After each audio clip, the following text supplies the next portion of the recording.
और अहले ईमान के लिए ये जिंदगी एक सफर है और इस सफर में अल्लाह रब्बुल आलमीन जिसको जितना वक्त नसीब फरमाया उतने वक्त के अंदर अपने ईमान की बुनियाद पे, इबादत की बुनियाद पे अल्लाह को राजी करने का अल्लाह मौका फराहम किया। और ये सिलसिला ता क़यामत तक चलते रहेगा। दुनिया में लोग आते रहेंगे और लोग जाते रहेंगे, लेकिन जिसने तक़वा और परहेज़गारी की जिंदगी गुजारी, जिसने अल्लाह के कानून को अपनी जिंदगी का कानून बना लिया, जिसने सीरत को गले से उतार लिया और इश्क रसालत में सरसाब जिंदगी गुजारी, तो अल्लाह उनको औलियों का मुकाम दिया। अल्लाह वैसे लोगों को एक तारीख साज शख्सियत बना दिया और वैसे लोगों का नाम दुनिया में सुबह क़यामत तक बाकी रहेगा, जो अपने आप को वक्फ करके अल्लाह की राह में खिदमत करते हैं, वो तारीख साज बन जाते हैं। कई हुक्मरान आए और चले गए, आज उनका कोई नाम लेने वाला नहीं। दुनिया की तारीख में आप देखते हैं कि हलाकू खां का नाम है, चंगेज खां का नाम है। मुगलिया सल्तनत 800 साल हुकूमत करी, आज उनके वारिसीन कहाँ है किसी को पता नहीं। दक्खन की सरजमीन पे 400 साल हुकूमत करने वाले खानदान का ताओ पता नहीं है। आज दुनिया में बड़ी बड़ी ताकतें उठी, रोमन एम्पायर के नाम पे दुनिया में लोहा मनवाया, खत्म हो गया। फारस की हुकूमत उठी, खत्म हो गई। लेकिन आप देखते हैं कि दुनिया के बर्रे सगीर में आपको आस्थाने मिलेंगे और वो आस्थाने ये पैगाम देंगे कि चाहे अफ्रीका की सरजमीन हो, नाइजीरिया की सरजमीन हो, तो कहीं इब्न अरबी का नाम लिया जाता है, तो कभी शम्स तबरेज़ी का नाम लिया जाता है। हिंद की सरजमीन पर ख्वाजा अजमेरी रहमतुल्लाह अलैह का नाम लिया जाता है और इन अल्लाह वालों का नाम सुबह क़यामत तक थामी रहेगा। ये पैगाम अल्लाह की तरफ से है कि जिसने मुझको चाहा वो बाकी रहेगा और जो दुनिया की हुकूमतें खत्म करना चाहते हैं उनके नामो निशान मिट जाते हैं। आज आप जाके देखो कि जिसने बड़ी आरजुओं से बड़े महलात को तामीर किया था, आज खंडर में तब्दील हो गए। जिसके मकबरों का नामो निशान मिट गया, लेकिन आस्थाने बाकी है। उन आस्थानों से आज भी फैजियाब सारी दुनिया है। उन आस्थानों पर सर झुकाकर लोग एहतराम से आज खड़े हुए हैं और इस उम्मीद में है कि इस अल्लाह वाले के दर से अल्लाह मेहरबान होगा और हमारे मशाकिल खत्म होंगे। तो पता ये चला कि हुकूकुल इबादत के साथ हुकूकुल नास अल्लाह रब्बुल आलमीन ने आप पे वाजिब किया, इसलिए कि आज इस्लाम का पैगाम एक आफाकी पैगाम है। मेरे नबी 40 साल के बाद नबूवत का ऐलान फरमाया। 40 साल मेरे नबी एक समाजी रसूल की हैसियत से ये पैगाम दे रहे थे कि समाज में समाजियत क्या है और समाज को समझना और समाज को समझाने का काम कर रहे थे, समाज को तैयार कर रहे थे। 40 साल की सारी नबी की जिंदगी समाजी जिंदगी थी। आज बिलखुसूस जिस हालात से दुनिया में मुसलमान गुजर रहे हैं, आप गौर फिक्र की नजर से देखो कि सारी दुनिया में आज खून से सस्ता मुसलमानों का पानी है। रात दिन टीवी चैनल हो, प्रिंट मीडिया हो, इलेक्ट्रॉनिक मीडिया हो, अखबार के जरिए, टीवी के जरिए, चैनलों के जरिए आप देख रहे हैं कि मुसलमानों का खून पानी के ज्यादा बहाया जा रहा। बेबस मुसलमान है, बस इंतशार का शिकार है। कहीं अकायद की बुनियाद पर मुसलमान आज ये सोच रहा है कि आज इस अकीदे वाले का खून बह रहा है तो वो खून मेरा नहीं है, और ये अकीदे वाला सोच रहा है कि उस अकीदे वाले का खून बह रहा ये मेरा नहीं है। तो ये इंतशार जब तक रहेगा मुसलमान दुनिया में गालिब नहीं हो सकता। आज वक्त की जरूरत है कि कलमे ला इलाहा इल्लल्लाह मुहम्मद रसूलुल्लाह की बुनियाद पर सारी दुनिया के जब तक मुसलमान एक खड़े नहीं होते तो यहूद और नसारा का मुकाबला नहीं कर सकते। ताजा तरीन हालात आपके सामने है। गाजा की पट्टी में जो कुछ हो रहा है, जब तक मुसलमान गाजा की पट्टी के लड़ते रहेगा मुसलमान जीत नहीं सकता। मुसलमान यहूदियों पे गालिब नहीं हो सकता। जिस दिन दुनिया का मुसलमान ये समझेगा कि मेरी जिंदगी का नस्ब-उल-ऐन ये है कि बैतुल मुक़द्दस जिसको क़िबले अव्वल कहा जाता है और 17 मेरे नबी ने क़िबले रुख करके बैतुल मुक़द्दस की तरफ नमाज पढ़ा था, इसका वारिस मैं हूं और बैतुल मुक़द्दस की लड़ाई लड़ूंगा तो दुनिया की कोई ताकत, न्यूक्लियर बम या अमेरिका का बम या अमेरिका के हथियार, ये यहूदियों के हथियार, ये तल अवीव, ये इसराइल आपका मुकाबला नहीं कर सकते। खामी इस बात की है। आज आप देख रहे हैं कि एक तरफ अरब के मुमालिक है, ऐशो आराम है, ऐशो आराम है, ये हालात है, और एक तरफ गाजा की पट्टी बाजू में है जहां मासूम बच्चा दम तोड़ रहा, AK-47 सीने में उतार दी जा रही, बैठे हुए दवाखाने में दवाखानों को ब्लास्ट करके उड़ा दिया जा रहा, लेकिन किसी की हिम्मत नहीं हो रही कि आज यहूदियों के खिलाफ खड़े होकर मुंह खोले, अमेरिका के खिलाफ मुंह खोले। इसलिए इनको ये डर है कि मेरे हुकूमत का जवाल आ जाएगा, मेरी हुकूमत खत्म हो जाएगी। इस बात का डर नहीं है कि कल रोजे महशर अल्लाह के सामने रुजू होना है और ये बात का को जवाब देना है कि मैं मेरे सामने ये देखता रहा और इसके बावजूद मैं कुछ नहीं किया, तो इसका जिम्मेदार सारी दुनिया है। आप देखो आज कहीं एहतजाज हो रहा, कहीं एहतजाज नहीं हो रहा, बिलखुसूस जहां मुस्लिम क़ियादत के दावेदार है कोई एहतजाज कर रहा, कोई एहतजाज नहीं कर रहा, बल्कि अमेरिका मुजरिम नंबर 1 जो सारी दुनिया में बिलवास्ता या बिलावास्ता आज करोड़ मुसलमानों को खत्म कर दिया। अफगानिस्तान की सरजमीन पे कम से कम 1 करोड़ मुसलमान अमेरिका ने मार दिए, इराक की सरजमीन पे करोड़ों मुसलमान मर गए, लेबनान में मर गए, सीरिया में मर गए, मिस्र में मर गए, लेकिन इसके बावजूद कोई आवाज उठाने वाला नहीं। आज ये समझ रहे हैं कि अमेरिका जन्नत है हमारे लिए। नहीं, जब तक आप ये फैसला नहीं करेंगे कि ला इलाहा इल्लल्लाह मुहम्मद रसूलुल्लाह, उस वक्त तक दुनिया में मुकाबला नहीं कर सकते। जैसा कि मैंने अपने तकरीर के तमीदी कहा, इस तहरीक का मकसद यही था और मरहूम गाजी मिल्लत ने हमेशा जिद्दोजहद की। रात की तारीकियों में अगर कोई मुसलमान आवाज देता, लब्बैक कहते हुए अपने हल्के के मुसलमानों की नहीं बल्कि जहां जहां से आवाज आती और काम करती, वही काम डॉक्टर क़ायम खान ने अपनी सारी जिंदगी कर किया। आज जो हालात हिंदुस्तान के है आपके सामने है, बाबरी मस्जिद का फैसला आ गया। आज कोई कहे ना कहे, लेकिन अल्हम्दुलिल्लाह मजलिस बचाओ तहरीक की ये तारीख है कि मजलिस बचाओ तहरीक ने बाबरी मस्जिद के लिए जो जिद्दोजहद की, हिंदुस्तान के शर्ब व गर्ब में कोई कायदीन या कोई जमात ना कोई उतरा और कोई खिदमत किया। हमारे बस में जितना था हम लड़े और हमारे को कमजोर करने के लिए करोड़ों रुपए खर्च किए गए, इसलिए कि मजलिस बचाओ तहरीक का उम्मीदवार कामयाब होगा तो बाबरी मस्जिद की लड़ाई लड़ेगा। पुलिस से अरेस्ट किया जाता, बुकसिंग की जाती, हराया जाता, इसलिए कि अमानुल्लाह खान एक MLA थे तो बाबरी मस्जिद की आवाज सारे हिंदुस्तान में उठ रही थी। आज आप देख रहे हैं ना, हिंदुस्तान में रोजाना अखबार पढ़ रहे हैं, जो तहरीक ने कहा था वो आज 20 साल पहले तहरीक और तहरीक की क़ियादत ने जो पेशन गोई करके मुसलमानों के सामने रखा था कि ये हालात पैदा होंगे, आज वो हालात मुसलमानों के सामने आए या नहीं आए, आप फैसला कीजिए। मैं याद दिलाना चाहता हूं उन लोगों को, बाबरी मस्जिद के ताल्लुक से गुफ्तगू इसलिए बेहद जरूरी है कि आज सारे हिंदुस्तान में एक रिवाज बन गया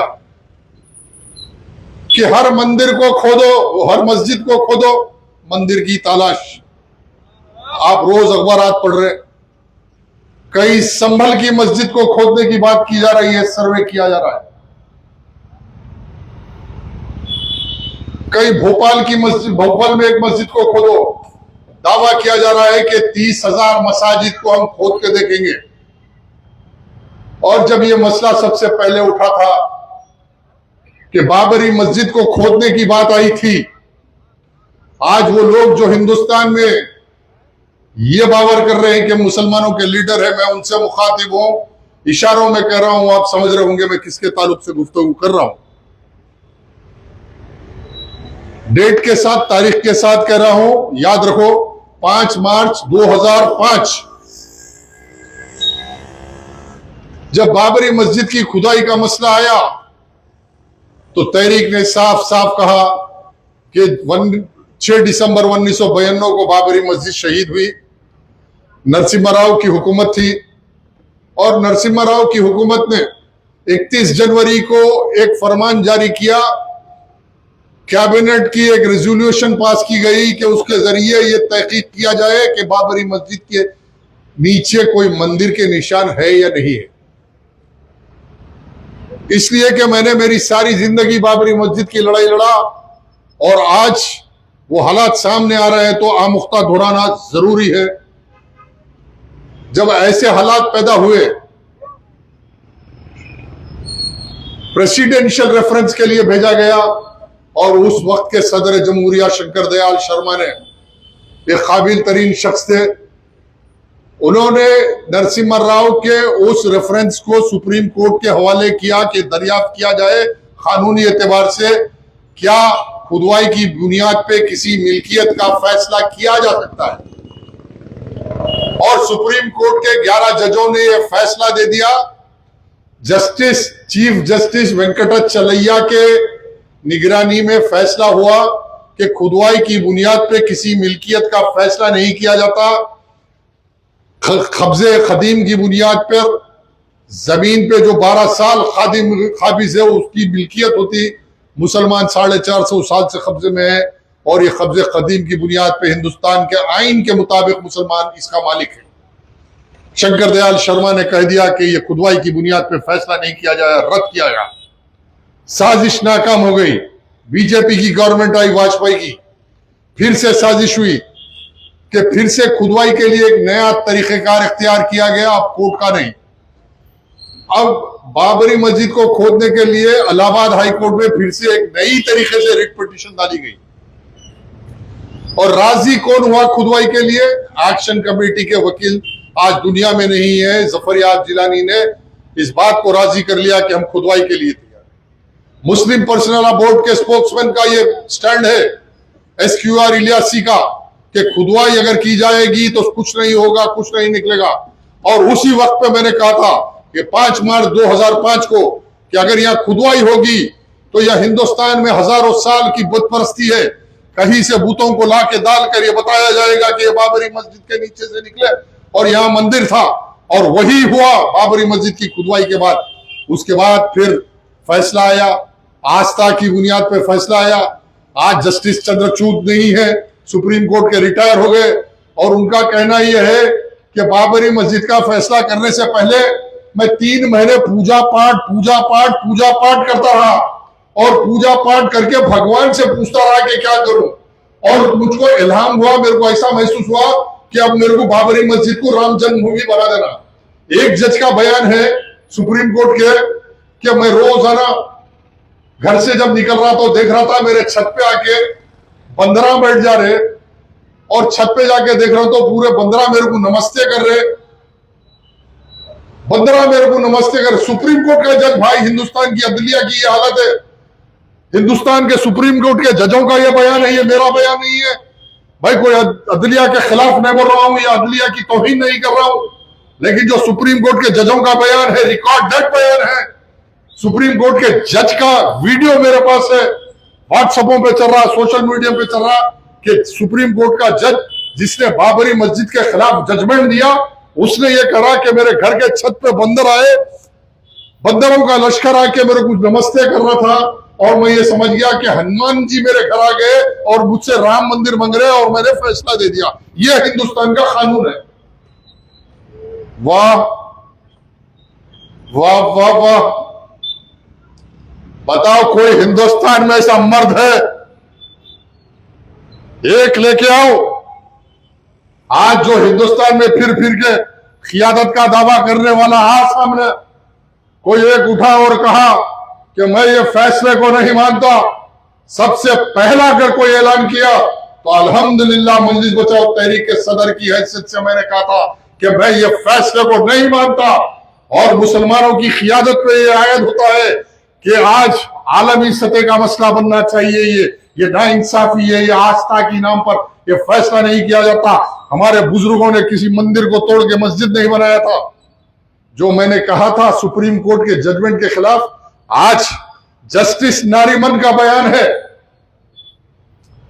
आप देख रहे होंगे वीडियो पे जाके, पढ़े लिखे बच्चे हैं, जस्टिस नारीमन ऑन बाबरी मस्जिद जजमेंट टाइप करके यूट्यूब पे देखो, जाके देखो। जो मैं आज 10 साल पहले बोला था वो आज जस्टिस नारीमन बोल रहा है कि बाबरी मस्जिद का फैसला गलत हुआ और आस्था की बुनियाद पे हुआ, आइन के मुताबिक नहीं हुआ, कानून के मुताबिक नहीं हुआ। जस्टिस नारीमन सुप्रीम कोर्ट का जज वो ही बात कर रहा जो मजलिस बचाओ तहरीक ने किया था। कहां है बड़े क़ियादत के दावेदार, कभी ये चैलेंज करो ना ये फैसला गलत हुआ। इसके बावजूद हालात है, मुकाबला किया जा रहा। आज दुनिया की हर तकलीफ के बावजूद मजलिस बचाओ तहरीक के कारकुना तंग हाल के अंदर आज मिल्लत की लड़ाई लड़ेंगे। हम ये हिंदू मुसलमान की नफरत की सियासत करके तफरीका फैलाना नहीं चाहते, इसलिए कि हमारे नबी ने मोहब्बत का पैगाम दिया, इंसानियत का पैगाम दिया, अखलाक का पैगाम दिया, ईमानदारी का पैगाम दिया। आज बीजेपी बोल रही, यूपी का चीफ मिनिस्टर कह रहा कि 80-20 अरे 80-20 जब इलेक्शन आता है एक नया नारा 80-20। 80 क्या है हिंदू 20 क्या है मुसलमान। अरे इन्हें नादान है, इसको नहीं मालूम। हाँ, हम अक़लियत है और तारीख है। याद रखो, जब दुनिया की तारीख में कोई अक्सरियत अपने हिंसों की ताकत की बुनियाद पे किसी अक़लियत के जमहूरी हुकूक का गला घोटती, उसके इंसानी हुकूक का गला घोटती, तो याद रखो वहां सिविल अनरेस्ट होता, इस्तिराब होता। हम कोई इस्तिराब की बात नहीं करते, हम सब्र तहम्मुल के साथ इस मुल्क में थे, है और रहेंगे। हमारा मंशा और मकसद इस मुल्क में इस्तिराब पैदा करना, खाना जंगी पैदा करना नहीं, बकौल कायदे मिल्लत के लड़ना भिड़ना और मिट जाना नहीं है, बाकी रहना और गालिब रहना है। फतेह मक्का की तारीख हमारे सामने है, मेरे नबी की मक्की जिंदगी हमारे सामने है, मेरे नबी के शोबे अबू तालिब से कैसे गुजरे थे वो भी हमारे सामने है, हमारे सामने मदीनी जिंदगी है, और फिर खुतबे हुज्जतुल विदा है।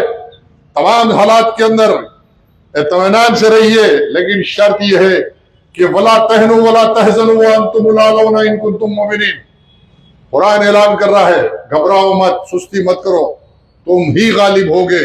शर्त यह है कि तुम मोमिन बनो, शर्त यह है कि तुम मोमिन बनो।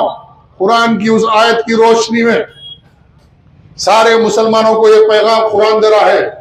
कोई 80-20 नहीं। ख्वाजा अजमेरी आए थे, कचकोल लेके आए थे हिंदुस्तान में। ख्वाजा अजमेरी कोई लश्कर लेके हिंदुस्तान फतेह करने नहीं आए थे। आज उनके आस्थाने पे इसलिए हमला किया जा रहा कि ख्वाजा अजमेरी ने हिंदुस्तान में तमीज़ और तमद्दुन को परवान चढ़ा दिया। ख्वाजा अजमेरी ने इस हिंदुस्तान की सरजमीन को सजदा करके तहारत देके पाक किया। ख्वाजा अजमेरी ने इस हिंदुस्तान को अखलाक दिया। ख्वाजा अजमेरी ने इस हिंदुस्तान में जीने और जिलाने का सलीका सिखाया, इंसान को इंसान बनाया।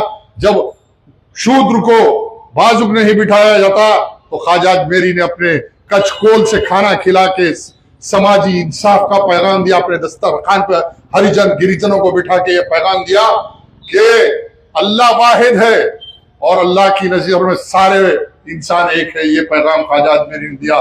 कोई लश्कर लेके फतह नहीं हुए थे। तो है 20 करोड़ हिंदुस्तान के मुसलमानों, तुम्हारी तारीख ये है कि तुम लश्कर लेके नहीं आए थे, तुम कचकोल लेके आए थे, लेकिन तुम्हारे साथ ईमान लाए थे, तुम्हारे साथ कुरान लाए थे, तुम्हारे साथ तुम अपने नबी की सुन्नत लाए थे, और वही हथियार था जो आज हिंदुस्तान में गालिब हुआ था।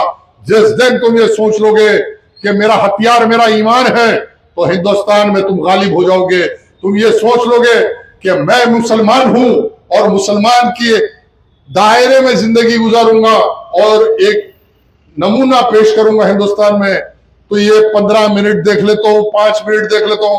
अरे क्या मियां 15 मिनट ये झगड़े के बाद? अरे 15 मिनट पुलिस को छोड़ के तुम नहीं फिरते तो 15 मिनट के क्या दावे कर रहे? 15 मिनट तुम पुलिस वालों को छोड़ के शहर में तुम नहीं फिरते। अब संभल में इतनी बड़ी गड़बड़ हो रही, कोई भाई के जा रहा इनका। हिंदुस्तान में इतनी मारपीट हो रही, इतने मस्जिदों पे हमला हो रहा, कहां है? लंदन में है। इलेक्शन आते की संगाती तमाशा शुरू होता, बैंड बाजा शुरू होता,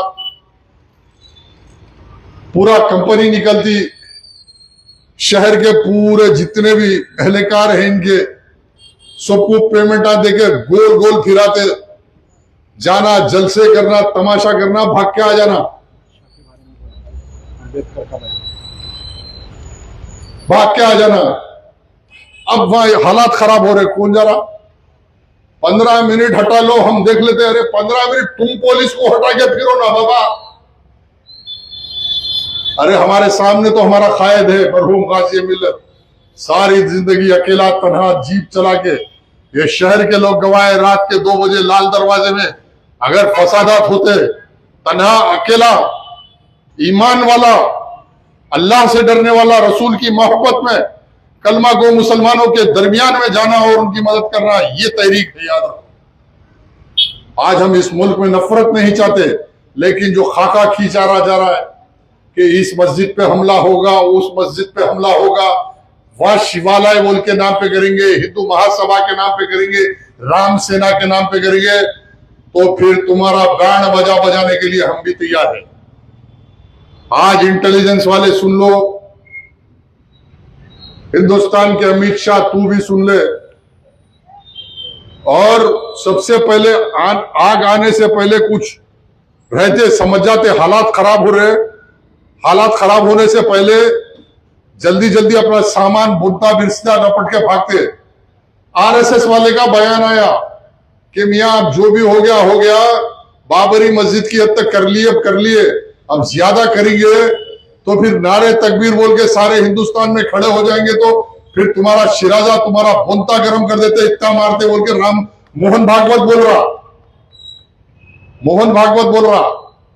मैं आज पैगाम दे रहा हूं कि बाबरी मस्जिद का जहर अभी गले से नहीं उतरा, अभी हमारे गले से नहीं उतरा। याद रखो, हम सिर्फ और सिर्फ इस मुल्क की सालमियत को बिखराना नहीं चाहते। हम खामोश बैठे हुए, जब इंसाफ के इदारे कमजोर पड़ जाएंगे।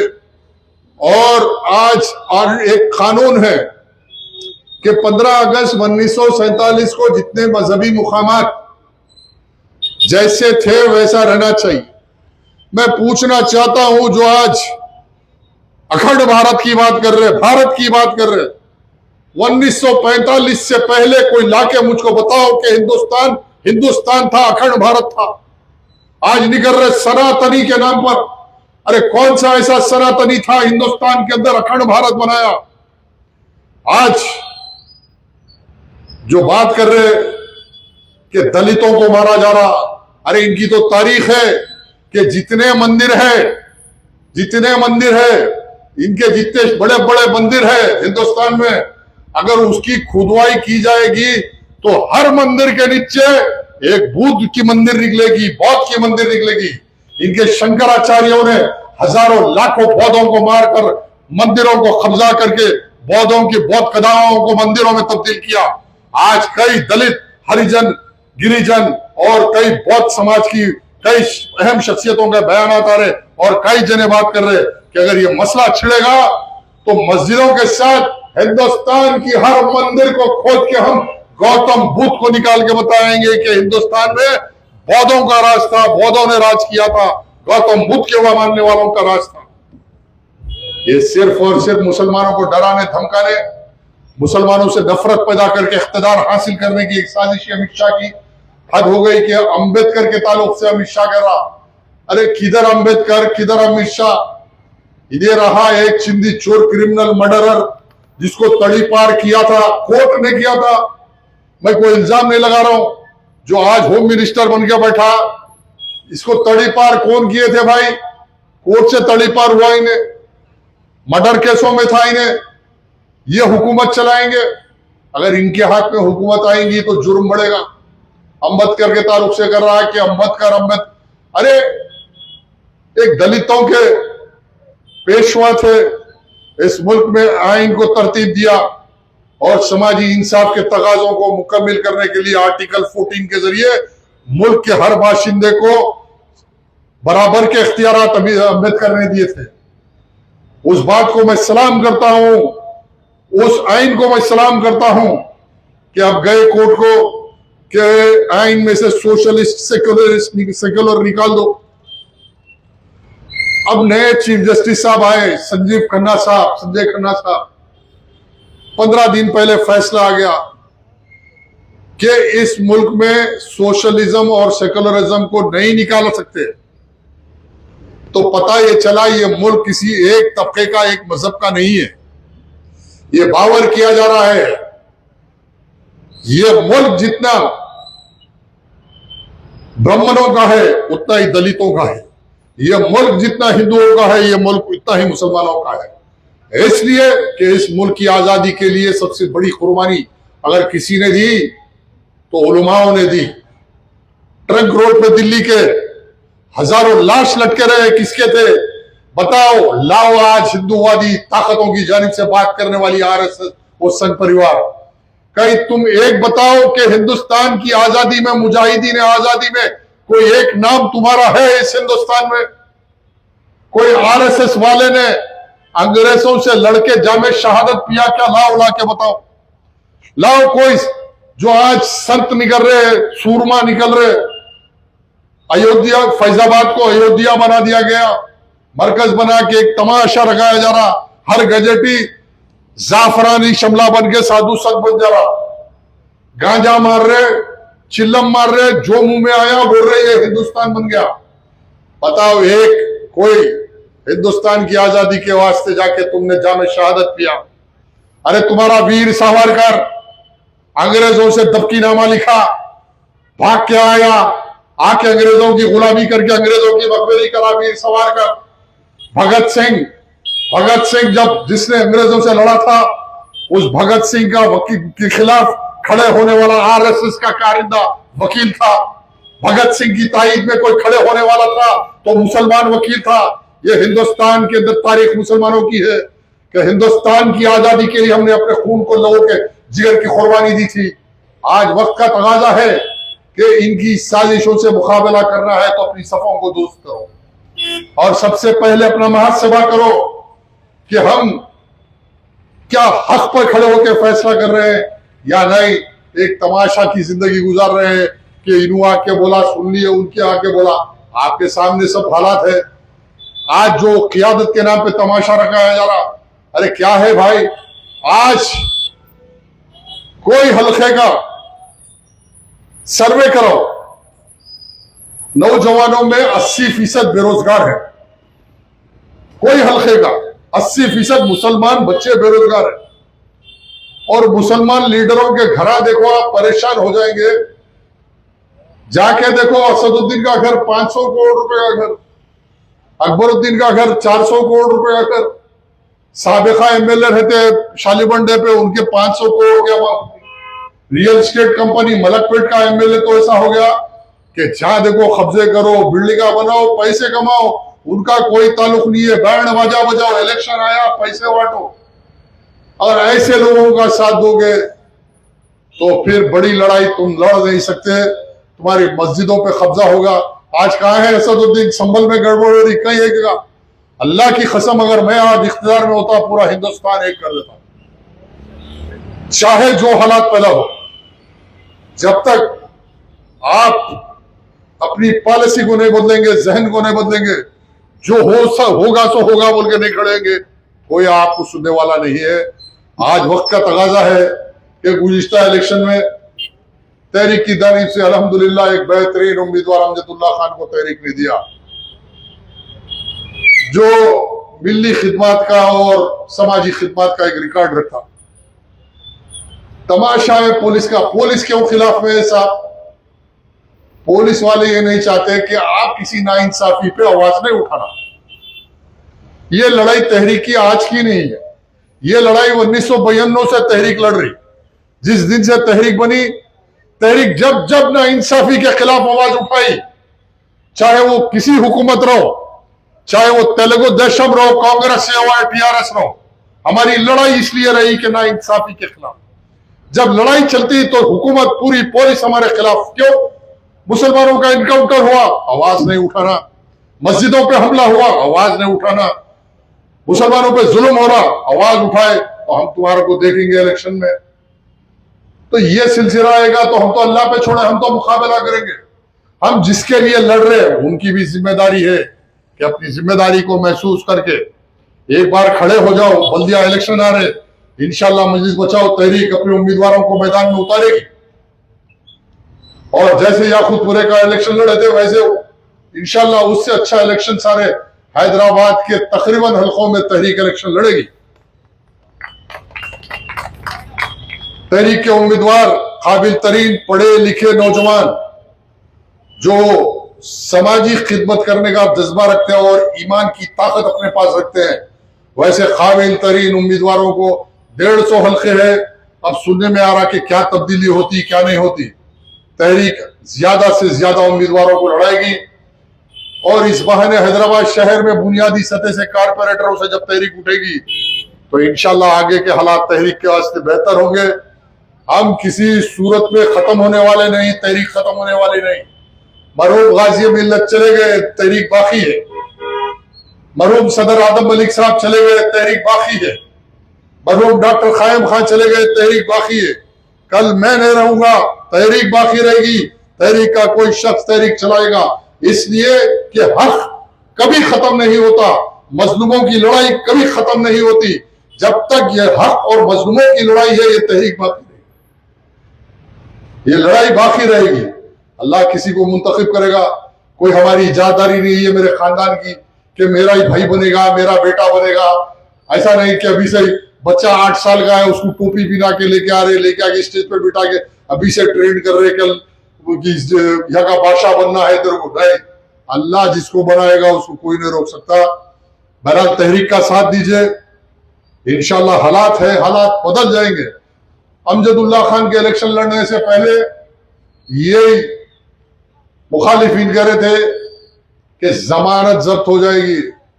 अरे अल्लाह बताया ना, इतनी नाइंसाफियों के बावजूद 800 वोटों से हारा। अरे आज जीत क्या था तो ऐवान असेंबली तेलंगाना के अंदर ईंट से हैंड बजा देते। ये नहीं जाके जो चीफ मिनिस्टर बनता उसको अपना गुलवे भाई नहीं बनाते।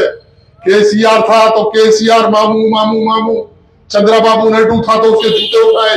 अब रेवंत रेड्डी आया, रेवंत रेड्डी को जो बात से खुशी होती वही बात करते जाके वाह।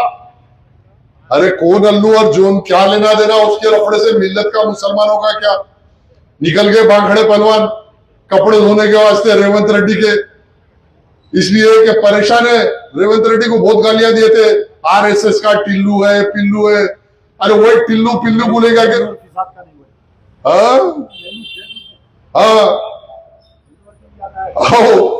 खालिद मियां याद दिला रहे, वो निजामाबाद के आगे जब आदिलाबाद में फसाद हुआ, मुसलमानों के कम से कम 5-6 करोड़ का नुकसान हुआ जयनूर में। ये बाबा को याद नहीं आया। 7 दिन असेंबली चली तो रेवंत रेड्डी को पूछना ये कैसा। अल्लू अर्जुन, अब सुनने में आ रहा वो झगड़ा किसी बात का नहीं है अल्लू अर्जुन का। अल्लू अर्जुन की फिल्म 1000 करोड़ रुपए कमाई, उससे मामूल पूछ रहे। गारवर्ड रेवंत रेड्डी के लोग ये अकबरुद्दीनुल्लाह मिलकर ब्लैकमेल करके पैसे तोड़ रहे। वो पैसा तोड़ने के वास्ते ये सब ड्रामा चल रहा अल्लू अर्जुन का। अरे अल्लू अर्जुन का आवाम से क्या ताल्लुक है। एक हादसा हो गया, शहर में कई हादसे होते, लेकिन उसको बना के इतना तमाशा तमाशा तमाशा। अरे तो ठीक है, आलेर एनकाउंटर की फाइल पे उठाना, अकबरुद्दीन ओवैसी शहीद हुए ना, अल्लू अर्जुन के तुझसे ताल्लुक से हमारा क्या ताल्लुक है भाई। हाँ नहीं, बड़ा वो बड़े स्टाइल से मिमिक्री करना। अब ये कोई मिमिक्री चलने वाली नहीं बाबा, तुम्हारा टाइम खत्म हो रहा। इंशाल्लाह कारपोरेशन इलेक्शन में तुम्हारा बाजा बजाता हूँ, गली गली फिर के घर घर फिरूंगा, बात करूंगा और तुम कैसा जीतते देखते हो। कैसा रोका बोकसी को याकूतपुरे में, तरस के रख दिया, भगा भगा के। इंशाल्लाह वैसा इलेक्शन जिस तरह खालिद को याकूतपुरे का इलेक्शन लड़ाया था तहरीक के हर उम्मीदवार को, वैसे ही इलेक्शन लड़ाऊंगा कारपोरेटर का, हर हल्के से लड़ाऊंगा, ऐसी ताकत से लड़ाऊंगा। तहरीक के कम से कम 15 से 20 नौजवानों को कारपोरेटर बनाकर मुस्तकबिल की क़ियादत हाथ में देके आराम से इत्मीनान से बैठूंगा, ये ठान के बैठूंगा। तहरीक के कम से कम मुसलमानों के 15-20 ऐसे नौजवानों को मुंतखब करूंगा जो मुस्तकबिल में मुसलमानों की खिदमत कर सके। इस नसबुल ऐन के साथ आज यहाँ आया हूँ। दुआ कीजिए कि अल्लाह आपसे मेरे से काम ले, अल्लाह डॉक्टर क़याम खां की मग़फ़िरत फरमाए, अल्लाह आदम मलिक साहब की मग़फ़िरत फरमाए, अल्लाह मरहूम गाजी मिल्लत रहमा की खिदमत को कबूल करे, मग़फ़िरत फरमाए, अल्लाह हम पे शऊर पैदा करे, हमको नेक बनाए, एक बनाए, अल्लाह हक पे कायम होने की तौफीक अता फरमाए। वो ला इलाहा इल्लल्लाह मुहम्मद रसूलुल्लाह। आखिर दावाना अल्हम्दुलिल्लाहि रब्बिल आलमीन।